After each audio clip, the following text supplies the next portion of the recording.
cybersecurity firm Cinch Security encouraging all startup founders and small business owners to take some pretty simple measures to better protect themselves in this new financial year. Susie Jones is co-founder and CEO of Cinch Security. She joins us now, says the number one scam that targets small business is the invoicing scam. Talk to us about that. Yeah, that's right. It's those emails that you get saying, hi, here's your trusted supplier. We've changed our bank details. Next time you pay our invoice, pay it into this account.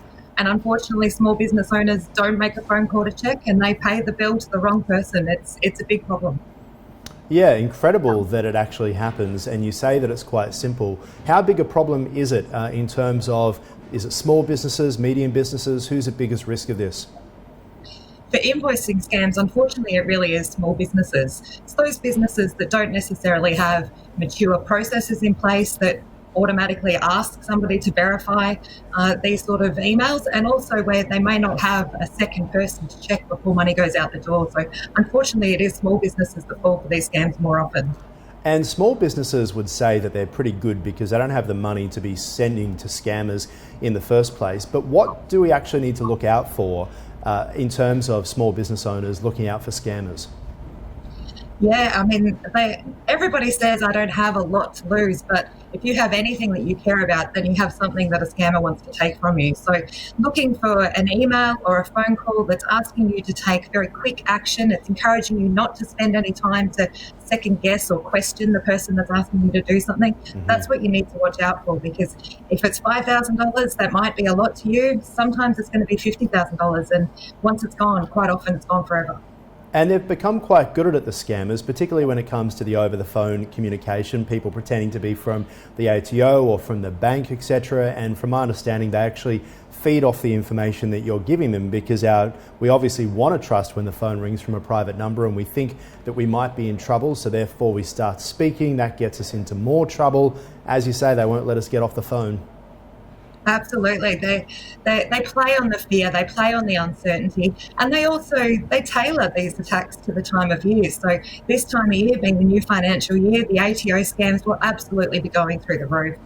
Many businesses are half expecting the ATO to be calling. There's lots of media about ATO chasing up JobKeeper payments. So you're half expecting a phone call from the ATO. You're more likely to fall for these scammers. And it's $1 trillion business for them. They're very, very good at it. So talk to us about some tips for founders and owners other than not answering the phone. Absolutely. I would never say don't answer your phone.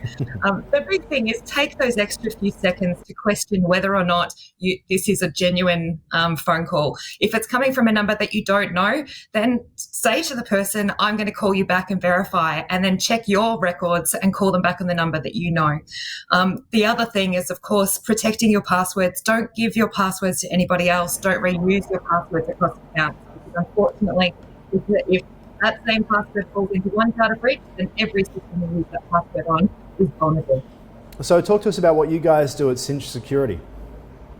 Yeah, at Cinch, we're solely focused on helping small business owners get on top of their cyber security and build what we call cyber fitness. So we break everything down into small 5-minute increments, because we know that small business owners never have enough time for anything. And we break it down into plain language so that they don't need tech expertise. So we have online memberships on an ongoing basis or short-term programs to help business owners understand what they need to do to manage their highest cybersecurity risks. And what regulation do you think needs to be brought in to help protect founders and owners? We hear the government talking about it all the time, but what are they actually doing? What do they need to do, just quickly? Yeah, look, I think the idea of mandatory compliance in itself is good, although it's important to remember that compliance does not always equal security. But it needs to be coupled with support for small business owners that don't have teams of cybersecurity people. You can't just say you must do this, but never support them to say how. So I'd really like to see the government support companies like ours and many others that are out there trying to help small businesses meet these kind of requirements, because without that sort of support, small businesses will fall behind. Susie, great to chat. Thanks so much. Talk to you again soon. Thank you.